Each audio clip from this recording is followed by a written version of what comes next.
श्री स्वामी समर्थ गुरुचरित्र पारायणमध्ये आपल्या सर्वांचं स्वागत आहे. आजचा अध्याय 18वा. मराठी भावार्थ. पंचगंगेच्या तीरी, ज्याला आता नरसिंहवाडी असे म्हणतात. नरसिंह सरस्वती 12 वर्ष राहिले. या पंचगंगा नदीची थोरवी फार आहे. शिवा, भद्रा, भोगावती, कुंभी, सरस्वती या नद्या मिळून पंचगंगा नाव प्रख्यात झाले आहे. श्रीगुरूंनी गुप्तपणे राहण्यासाठी हेच स्थान निवडले. त्या तीर्थक्षेत्राचा उपयोग पुढे भक्तजनांचा उद्धार करण्यासाठी होणार म्हणून श्रीगुरू तेथे प्रकट झाले. तेथे असताना श्रीगुरू भिक्षेसाठी अमरापूर गावात रोज जात असत. त्या गावात एक ब्राह्मण वेदाभ्यास करणारा होता. त्याची स्त्री पतिव्रता होती. तो ब्राह्मण केवळ ब्राह्मणाकडूनच कोरडी भिक्षा घेत असे व आपली उपजीविका चालवत असे.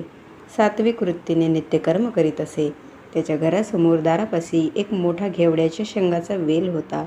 त्या वेलाच्या शेंगा कधीकधी गावात भिक्षा मिळाली नाही तर उदरनिर्वाहाच्या कामी येत असत.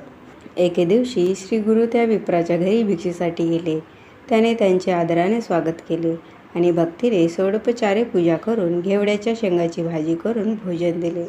श्रीगुरूंनी ब्राह्मणाला आशीर्वाद दिला की आता तुझे दैन्य दूर झाले, दारिद्र्य दूर झाले, आता सुखाने संसार कर असे म्हणून जाताना अंगणातील दाराजवळचा वेल तोडून टाकला व आपल्या संगमावर निघून गेले.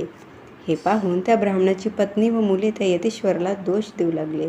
तो ब्राह्मणही संत्रस्त झाला. आपले दैव जसे असेल तसे होईल. तो आपल्या बायका मुलांची समजूत घालू लागला. पूर्वजन्मीचा पापपुण्याचा जसा ठेवा असेल त्याप्रमाणे आपण आपले कर्म भोगतो. दुसऱ्यांना दोष देणे मूर्खपणाचे आहे. तो आपला तारक म्हणून भिक्षेसाठी आला. त्याने आपल्या दारिद्र्यरूपी दोष नेला, तेव्हा आता तोच आपल्याला तारेल. विप्राने तुटलेला वेल कृष्णेत टाकून दिला व त्या वेलाचे मूळ खोलवर गेले होते. ते काढण्यासाठी दाराजवळची जमीन खोदू लागला. वेलाचे मूळ काढताच त्याखाली त्याला एक कुंभ दिसला. तो बाहेर काढून घरात घेऊन आला. तो कुंभ उघडला असता त्याला त्या कुंभात खूप धन दिसले.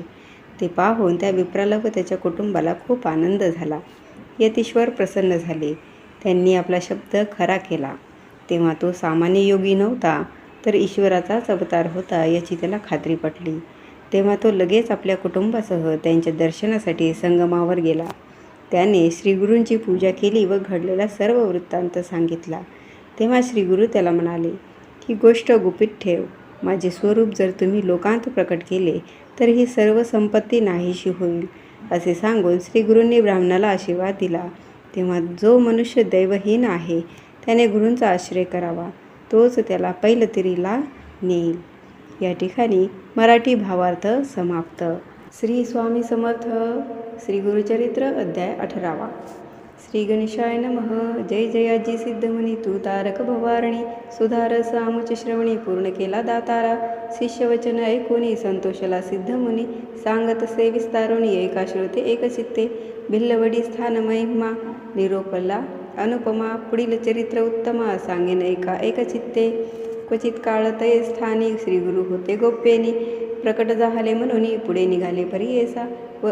वरुणा संगम असे ख्यात दक्षिण वाराणसी म्हणत, श्रीगुरू आले अवलोकित भक्तानुग्रह करावया. पुढे कृष्णा तटाकात श्रीगुरू तीर्थे पावन करीत, पंचगंगा संगम ख्यात तेथे राहिले 12 शाब्दे. कुरवपूर ग्राम गहन कुरुक्षेत्र तेची जाण, पंचगंगा कृष्णा संगम अत्युत्तम पर्येसा. गुरुक्षेत्री जितके पुण्य तयाहुनी अधिक असे जाण, तीर्थे असती अगम्य म्हणून राहिले श्रीगुरू. पंचगंगा नदी तीर प्रख्यात असे पुराणात तर, 5 नामे आहे ती थोर सांगेन एका एक चित्ते. शिवा, भद्रा, भोगावती, कुंभी, नदी, सरस्वती. पंचगंगा नामे ख्याती महापातके संहारी, ऐसी प्रख्यात पंचगंगा आल्या कृष्णेची या संगा. प्रयागाहुनी असे चांगा संगमस्थान मनोहर, अमरापूर मणिजी ग्रामस्थान असे अनुपम्य. जैसा प्रयाग संगम तैसे स्थान मनोहर, वृक्ष असे औदुंबर प्रत्यक्ष जाना कल्पतरू. देव असे अमरेश्वरू तया संगमात हो, अमरेश्वर सन्निधानी वसती 64 योगिनी. शक्तितीर्थ निर्गुणी प्रख्यात असे पर्येसा, अमरेश्वर लिंग बरवे त्यासी वंदुनी स्वभावे. पूजित नरे अमर भावे विश्वनाथ तोची जाना, प्रयागी करिता माघ स्नाना जे पुण्य होय साधन. शतगुण होय त्याहून एक स्नान पर्येसा, उत्तर दिसे असे देखा वाहे कृष्णा पश्चिम मुखा. शुक्लतीर्थ नाम ऐका ब्रह्महत्या पापे जाती औदुंबर सन्निधेती तीन तीर्थे परियेसी एकानंतर एक अधिकेसी तीर्थे असती मनोहर कृष्णावेणी नदी दोन्ही पंचगंगा मिळवणी सप्त नदी संगम सगुनी काय सांगू महिमा त्याची साक्षात कल्पतरू असे वृक्ष औदुंबरू गोप्य होऊन अगोचरू राहिले श्रीगुरुतया स्थानी भक्तजन तारणार्थ होणार तीर्थे असे ख्यात राहिले तेथे श्रीगुरुनाथ म्हणून प्रकट झाले असता पुढे वर्तमानी भिक्षा करावया प्रतिदिनी अमरापूर ग्रामी जाती श्री गुरु परियेसा तया ग्रामी द्विज ऐक असे वेदाभ्यासक त्याची भार्या पतिसेवक पतिवृत्ता शिरोमणी सुशील असे ब्राह्मण शुष्क भिक्षा करी आपण कर्ममार्ग आचरण असे सात्विक वृत्तीने तया विप्र मंदिरात असे वेलोन्नत शेंगा निगती नित्य बहुत त्याने उदरपूर्ती करी एखाद्या दिवशी ब्राह्मणासी चरून बेळे परियेसी शेंगा ते रांधोनी हर्षी दिवस क्रमी येणे परी ऐसा तो ब्राह्मण दरिद्री या चक्रवर्ती उदर बरी पंचमहायज्ञ कुसरी अतिथी पूजी भक्तीने वर्तता श्री गुरु एके दिवशी तया विप्र मंदिरासी गेले आपण भिक्षेसी नेले विप्रे भक्तीने भक्तिपूर्वक श्री गुरुसी पूजा करीतो षोडसी घेवडे शेंगा बहुवसी केली होती पत्र शाखा नैवेद्य भिक्षा करुणी ब्राह्मणाशी आश्वासिती गुरु संतोषी गेले तुझे दरिद्र दोषी म्हणून निगती तै वेळी तया विप्राचे ग्रहात जोकात होता वेल उन्नत घेवडा नामे विख्यात अंगण सर्व वेष्टिले तया वेलाचे बुडमूळ श्री गुरुमूर्ती छेदिती तात्काळ टाकोनी देती समूळ गेले आपण संगमाशी विप्रवणिता ते वेळी दुःख करिता पुत्र सकळी मनती पहा हो दैव बळी कैसा देवे केले आम्ही तयतीश्वरासी काही उपद्रव केला त्यासी अमुचा ग्रास छेदुनी कैसी टाकून दिला भूमीवरी ऐसे परी ते नारी दुःख करी नाना परी पुरुष तिचा कोप करी मने प्रारब्ध प्रमाण मने स्त्रियसी ते वेळी जे जे होणार जया काळी निर्माण करी चंद्रमुळी तया आधीने विश्वदान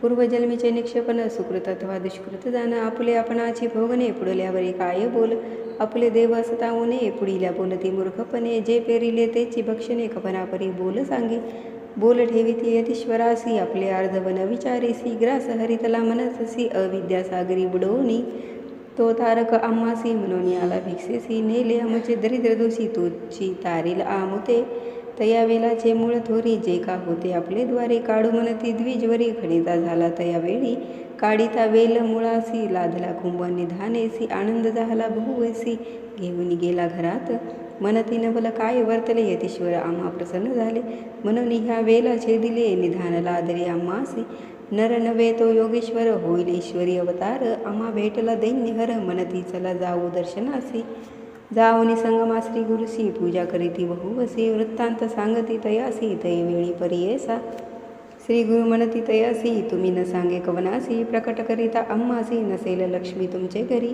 ऐसे परितया द्विजासी सांगे श्री गुरु परियेसी अखंड लक्ष्मी तुमचे वंशी पुत्र पौत्री नांदाल ऐसा वर लाधून गेली वनिता तो ब्राह्मण श्री गुरु कृपा ऐसी जान दर्शन मात्रे दैन्य हरे सिद्ध मने नाम धारकासी श्री गुरु महिमा असे ऐसी भजावे तुम्ही मनो मानसी कामधेनु तुझ्या घरी इति श्री गुरु चरित्रामृते परमकथा कल्पतरो श्री नरसिंह सरस्वती उपाख्याने सिद्धनामधारक संवादे अमरापूर महिमानं द्विजदैन्यहरणम् अष्टदशो अध्याय श्रीपाद श्री वल्लभ नरसिंह सरस्वती दत्तात्रेय अर्पणमस्तु श्री गुरुदेव दत्त श्री स्वामी समर्थ।